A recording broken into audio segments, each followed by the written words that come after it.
Dear students and followers, अस्सलाम वालेकुम। आज मैं आपके लिए एक न्यू वीडियो लेकर आया हूँ। ये वीडियो किस चीज़ के बारे में है, इसकी पहले मैं आपको डिटेल बता देता हूँ। जैसा कि आप लोग जानते हैं कि पंजाब सूबे में हमारे में पुलिस की जो है ना जी बहुत ज़्यादा सीटें आई हुई हैं पुलिस कांस्टेबलान के लिए, और भी पुलिस के मुख्तलिफ़ इश्यूज़ में सीट्स आई हुई हैं। और उनकी तैयारी करने के हवाले से जो स्टूडेंट्स होते हैं हमारे पास मेजॉरिटी वो क्योंकि FA BA वगैरह के ही होते हैं, तो उनको जो टेस्ट आना है उसमें से मैथमेटिक्स का पोर्शन भी होगा। तो उस मैथमेटिक्स के पोर्शन को सॉल्व आउट करने के लिए स्टूडेंट्स को बहुत ज़्यादा इश्यूज़ और प्रॉब्लम आ रहे थे। तो इस हवाले से मुझे मेरे फॉलोअर्स ने कहा कि सर आप ना इसके लिए कोई गाइडलाइन और इसका कोई सलूशन वगैरह हमें बताएं। तो डियर स्टूडेंट्स, आपको बाज़ार से और मार्केट से बहुत सारी कांस्टेबल रिक्रूटमेंट गाइड्स मिल जाएंगी। इन सब में ही मटेरियल तकरीबन एक जैसा ही होता है, कुछ में कुछ मिस्टेक्स भी होती हैं। मैं ये नहीं कह रहा कि आप किसी एक को लेकर रट लें और आपका पेपर हो जाएगा, लेकिन जनरल एबिलिटी के साथ साथ आपका जो मैथमेटिक्स का जो टेस्ट है और जनरल एबिलिटी का जो टेस्ट है उसके जो क्वेश्चन आएंगे वो यहाँ पर सैम्पलिंग की हुई है बहुत सारी अक्सर रिक्रूटमेंट बुक्स के अंदर और गाइड्स के अंदर। तो आप कोई भी बुक ले लें और उसको पढ़ना शुरू कर दें, और अगर आपका इशू हो तो आप मुझे लाइक और कमेंट सेक्शन में आकर बता सकते हैं। आज से हमने अल्हम्दुलिल्लाह ये लेक्चर सीरीज़ का जो पहला लेक्चर है वो हम शुरू कर रहे हैं। ये जो मेरे पास इस टाइम गाइड बुक है वो इल्मी वालों की है। ये आपको हर मार्केट से आसानी के साथ पूरे पाकिस्तान में से मिल जाएगी। कांस्टेबल रिक्रूटमेंट गाइड क्या है जिसका इंट्रोडक्शन करवाता जाऊं, इल्मी वालों की है, आपको हर बुक सेंटर से मिल जाएगी। इसमें कांस्टेबल से रिलेटेड जो आपका टेस्ट होना है आगे रिटन, तो उसके हवाले से बहुत सारी गाइडेंस इसमें मौजूद है। हम इसका जो स्पेसिफिक पोर्शन है जो स्टूडेंट्स के लिए बहुत ज़्यादा प्रॉब्लमेटिक हो सकता है, दैट इज़ मैथमेटिकल पोर्शन। तो हम उसके जो मैथ का जो पोर्शन है इसको जहाँ पर डिस्कस करेंगे, इन क्वेश्चन का मैं आपको आंसर भी करूँगा और आपको बताऊँगा कि ये इसका ऑप्शन कैसे आता है। आपने जस्ट इसको रटना नहीं है, बल्कि जब तक आपकी मैथमेटिक्स की इतनी एबिलिटी नहीं होगी तो फिर आपके लिए टेस्ट को क्लियर करना मुश्किल हो जाएगा। होप्स हो कि जब आप इस वीडियो को देखेंगे, लेक्चर को सुनेंगे, तो आपको मैथमेटिकल जो पोर्शन है उसको सॉल्व आउट करने में बहुत ज़्यादा हेल्प आउट होंगे जी।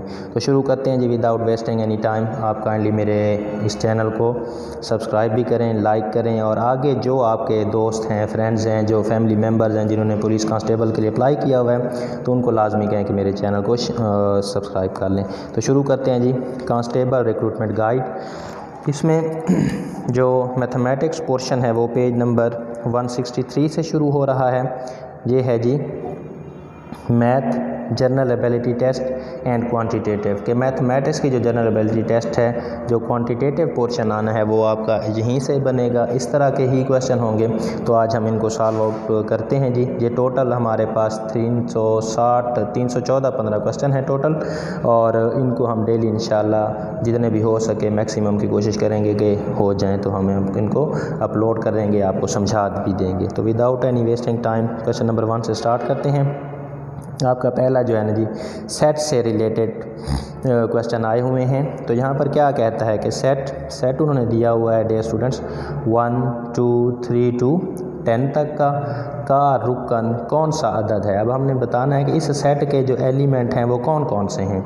इस सेट के एलिमेंट डियर स्टूडेंट्स आपको नज़र भी आ रहा होगा। बेसिकली इसमें कौन कौन से एलिमेंट है, इसमें एलिमेंट आपके हैं 1 2 3, यहाँ पर मैं लिख देता हूँ 3 के बाद 4 5 6 7 8 9 एंड 10।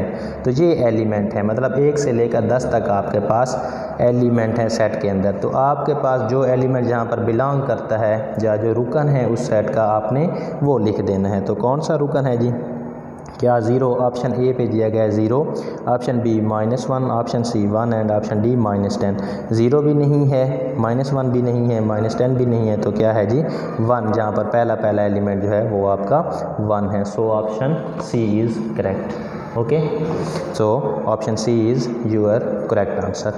देन इज़ सेट 2 4 5 8 10 का रुकन कौन सा अदद है। बिल्कुल वही है, वही क्वेश्चन है बिल्कुल, और नंबर ऑफ़ एलिमेंट्स चेंज है यहाँ पर। कि कौन सा अदद हमने ढूंढना है। क्या 1 है इसका एलिमेंट? नहीं है। 3 है? नहीं है। 7 है? नहीं है। कौन सा है जी? 8 है जी। Option D is correct option. Then is कौन सा अदद कुदरती आदात के सेट का रुकन नहीं है। अब यहाँ पर वो पूछ रहे हैं कि कौन सा अदद कुदरती आदात के सेट का रुकन नहीं है। तो डियर स्टूडेंट, जब तक आपको पता नहीं होगा कि कुदरती आदात का सेट होता क्या है, कहाँ से शुरू होता है, तो वो हमने बताना है जी। तो कुदरती आदात को हम नेचुरल नंबर भी बोलते हैं। इनका जो सेट होता है डियर स्टूडेंट्स, ये मैं आपको यहाँ पर दिखाता हूँ साथ में बना के कि सेट ऑफ नेचुरल नंबर या कुदरती आदात का जो सेट है वो क्या है। ठीक है जी, यहाँ पर लिख देते हैं कुदरती आदात का सेट। इसको मैथमेटिक्स में डियर स्टूडेंट n से ज़ाहिर करते हैं और ये स्टार्ट होता है 1 से। 1 2 3 4 5 6 एंड सो ऑन। तो ये आपका कुदरती आदात का सेट है। जहाँ पर ये मैंने इसके क्वेश्चन नंबर 3 को डील किया है जी। तो कौन सा, अब आप आ जाएं, आपको यहाँ पर सेट भी नज़र आ रहा है और क्वेश्चन भी हम देख रहे हैं। तो ये क्या कह रहे हैं, कौन सा अदद कुदरती आदात का सेट का रुकन नहीं है। 0 नहीं है जी। 1 रुकन है। 2 रुकन है। 3 भी है। 1 2 3 4 एंड सो ऑन, आगे सारे हैं। सिर्फ और सिर्फ 0 जो है ये एलिमेंट नहीं है कुदरती आदात के सेट का। क्लियर है जी। उसके बाद हम आगे चलते हैं क्वेश्चन नंबर 4 की जानिब। 4 में क्या कहते हैं, 2 4 6 8 यूनियन। इस सिंबल को क्या पढ़ते हैं डियर स्टूडेंट, यूनियन है। 6 8 एंड 10 किसके बराबर है। अब आपने इन दोनों सेट का यूनियन करना है। तो दो चीज़ें होती हैं सेटों में बेसिकली, एक यूनियन होती है और एक हमारे पास इंटरसेक्शन होती है। तो सबसे पहले हमने किसको देख रहे हैं जी, यूनियन। यूनियन का मतलब है आपने दोनों सेटों के एलिमेंट्स को लिखना है डियर स्टूडेंट, लेकिन कोई भी एलिमेंट रिपीट नहीं होना चाहिए। तो यहाँ पर कौन सी इसकी यूनियन क्या आएगी, 2 4 6 8 और 10 साथ यहाँ पर शामिल हो जाएगा। तो यूनियन में सारे के सारे आ जाएंगे, विच इज़ कौन सा ऑप्शन करेक्ट है जी, 2 4 6 8 और 10। 2 3 4 नहीं है, 4 6 भी नहीं है, सी भी नहीं है। तो यूनियन है तो तमाम के तमाम एलिमेंट, लेकिन रिपीट किसी को भी नहीं करना। 2 भी आ गया, 4 भी, 6 भी, 8 भी और उसके बाद क्या आना चाहिए, 10 आना चाहिए। तो option D is correct. Next is question number 5। Question number 5 में क्या कह रहे हैं, जैसे कि अभी मैंने पहले आपको बताया कि एक यूनियन होती है, एक इंटरसेक्शन होती है। यहाँ पर वो क्या कह रहा है, 2 3 4 इंटरसेक्शन 1 2 3 किसके बराबर है। अब आपने क्या करनी है, इन दोनों सेटों की इंटरसेक्शन बतानी है। इंटरसेक्शन में क्या चीज़ें होती हैं, इंटरसेक्शन डे स्टूडेंट वो चीज़ है कि जिसमें दोनों ऐसे आपके एलिमेंट्स इंटरसेक्शन में लिखने होते हैं जो एलिमेंट दोनों सेटों में आ रहे हों। अब यहाँ पर अगर आप देखें तो 2 जी इस सेट में भी है, इस सेट में भी है। 3 इस सेट में भी है, 3 इस सेट में भी है। तो इनकी इंटरसेक्शन क्या आएगी, सिर्फ और सिर्फ 2 3 इसके इंटरसेक्शन में आएंगे। जी ऑप्शन सी इज़ करेक्ट। उसके बाद है जी क्वेश्चन नंबर 6 में क्या कह रहे हैं जी, कौन सा अदद ताक आदात के सेट का रुकन है। कौन सा, ताक आदात, सेट ऑफ इवन नंबर। तो मैं आपको लिख के दे देता हूँ जी कि कौन सा अदद ताक आदात। ताक आदात का सेट क्या होता है जी, ताक आदात का सेट, उसे सेट ऑफ आड नंबर कहते हैं जी। वो होते हैं 1 3 5 7 9 एंड जितने भी आपके आड नंबर होते हैं वो सारे के सारे इसमें आते हैं। ठीक है जी। तो अब हमने देखना है, अब हमें पता चल गया कि कौन सा सेट है, तो हम इसकी मदद से चेक कर लेते हैं जी। कौन सा ताक आदात के सेट का रुकन है, 1। ऑप्शन ए इज़ करेक्ट, 1 है जी। 2 नहीं है, 6 और 8 ये सारे के सारे क्या हैं, 2 6 और 8 डियर स्टूडेंट्स इवन हैं, जुफ्त हैं। तो हमारा करेक्ट ऑप्शन ए है जी। कौन सा अदद, नेक्स्ट क्वेश्चन इज़ कौन सा अदद जुफ्त आदात के सेट का रुकन है। अब इसी तरह जैसे ताक आदात देखे थे, इसी तरह क्या होता है डियर स्टूडेंट, जुफ्त आदात का भी सेट होता है। तो मैं यहाँ पर लिख देता हूँ जुफ्त आदात का सेट। तो वो क्या होता है, उसको हम सेट ऑफ इवन नंबर ई से ज़ाहिर करते हैं, which is 2 4 6 8 10 and so on. ये चीज़ होती है। तो इवन नंबर का हमारे पास वो भी आ गया, तो हम इसको दोबारा देखते हैं जी। कौन सा अदद जुफ्त तादाद के सेट का रुकन है? कौन सा है जी? 1 नहीं है जी, -1 भी नहीं है, -3 भी नहीं है, तो कौन सा ऑप्शन है? 4 एक ऐसा आपके पास एलिमेंट है जो जुफ्त तादाद में आ रहा है। जहाँ पर आप देखेंगे तो आपको नज़र भी आ रहा होगा 2 4 6 4 मौजूद है ऑप्शन के अंदर। क्लियर हो गया डियर स्टूडेंट्स। उसके बाद हम चलते हैं आगे क्वेश्चन नंबर 8 की जानिब। 8 में क्या कह रहे हैं तो इसको सॉल्व आउट करना है हमने। -3 प्लस -2 डिवाइडेड बाय +2। तो यहाँ पर डियर स्टूडेंट्स आप गौर से जो है ना, मैं आपको एक फार्मूला करवाने जा रहा हूँ, that is of board maths का है फार्मूला। तो वो अगर आपको आ जाए तो आपके लिए कोई इशू भी नहीं होगा। तो उसको देखने के लिए आपके सामने मैं ये सॉल्व कर रहा हूँ कि आपने इस तरह के अगर आपको क्वेश्चन आ जाएँ तो आपने पहले कौन सा ऑपरेशन करना होता है, स्टूडेंट के लिए मसला होता है। तो एक फार्मूला है, आपने याद रखना है बोर्ड मैथ्स, BODMAS। तो बोर्ड मैथ्स आपने ये याद रख लेना है। बोर्ड मैथ्स क्या है जी? सबसे पहले आपने ये B लिखा हुआ है और BO जो है this is stand for bracket of, BRA bracket of के सबसे पहले आप क्या कौन सा पोर्शन करेंगे? ब्रैकेट वाला पोर्शन करेंगे अगर ब्रैकेट आई हुई होगी पहले नंबर पर। तो सेकंड वन में कौन सा है जी? फिर है जी D स्टैंड फॉर डिवीज़न का ऑपरेशन करना है जी। आपने क्या करना है? डिवीज़न का अमल करना है, तकसीम का अमल करना है दूसरे नंबर पर। तीसरे में क्या करना है जी? M स्टैंड फॉर मल्टीप्लिकेशन का अमल करना है। आपने मल्टीप्लिकेशन का अमल करना है, आपने ज़रब का काम करना है। देन फोर्थ पर है जी A स्टैंड फॉर एडिशन। आपने एडिशन का नंबर करना है, आपने जमा का अमल करना है। फिफ्थ पर क्या है जी? लास्ट है जी आपके पास S is for subtraction, SUBTRACTION subtraction. And पर आपने क्या करना होता है? तफरीक करना होता है।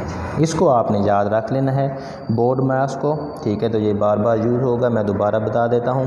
BOD board MAS mass, board maths को याद करने का BOD MAS बोर्ड मैथ्स।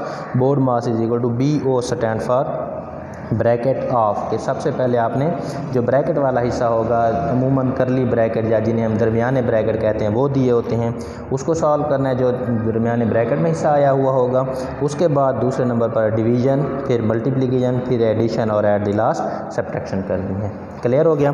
तो यहाँ पर जो आपकी बुक में जो क्वेश्चन नंबर दिया गया है that is 8 Ilmi guide book के हवाले से, कांस्टेबल गाइड की जो इल्मी वालों की बुक है, मरातब अली की लिखी हुई है। इसमें क्वेश्चन नंबर 8 जो है उसमें वो क्या कह रहे हैं कि आप सॉल्व करें -3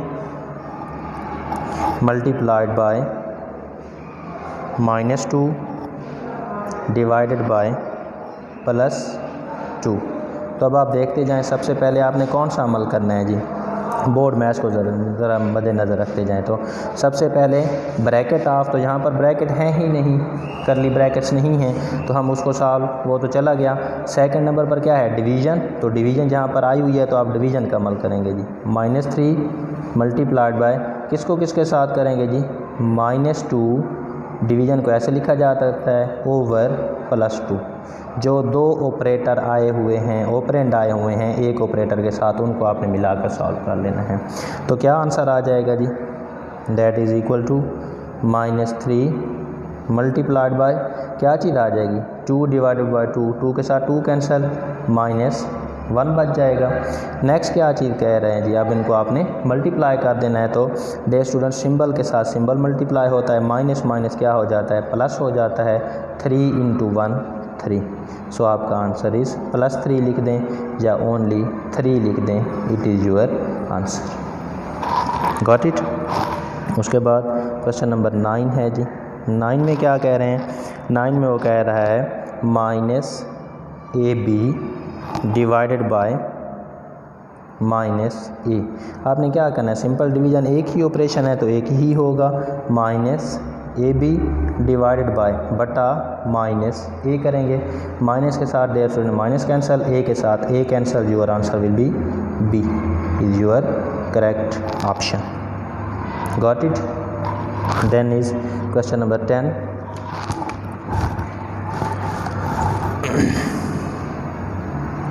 In question number 10 he is saying that -2 bracket start -3 plus 2। तो डियर स्टूडेंट यहीं पर वो बोर्ड मास लगेगा। सबसे पहले हमने क्या करना है, ये जो ब्रैकेट वाला पोर्शन दिया गया है उसको सॉल्व आउट करेंगे। That will be equal to -2 into bracket वाले पोर्शन में क्या कहते हैं जी -3। अब ये प्लस प्लस प्लस होता है 2 आ जाएगा। That is equal to -2 into -3 plus 2, answer is -1। अब ये डे स्टूडेंट्स आगे इसको सॉल्व कर लेंगे। ये क्या हो रहे हैं, आपस में मल्टीप्लाई हो रहे हैं, तो माइनस माइनस क्या हो जाएगा +2 1s are 2। So your correct option is +2 और +2 यहाँ पर जो है ए ऑप्शन है जी। गॉट इट जी डियर स्टूडेंट। तो आज हमने इसको शुरू कर लिया इस सीरीज़ को। आज हमने क्वेश्चन नंबर 10 तक किए हैं। कल इंशाल्लाह हम 10 से आगे इस सीरीज़ को लेकर चलेंगे। तो आपने इस चैनल को सब्सक्राइब भी करें, लाइक भी करें और उन स्टूडेंट्स तक पहुंचाएं जिन्होंने पुलिस के लिए अप्लाई किया हुआ है, वेदर दे आर मेल और फीमेल। हमारी बच्चियां हैं, बहनें हैं जिन्होंने इस चीज़ के लिए अप्लाई किया हुआ है पुलिस कांस्टेबल के लिए, और भी जो पुलिस की कैटेगरीज़ में आई हुई थी उनके लिए ये चैनल मेरा इंशाल्लाह और ये लेक्चर हेल्पफुल होगा। तो इसके साथ ही इजाज़त दीजिए। Thank you so much. अल्लाह हाफ़िज़।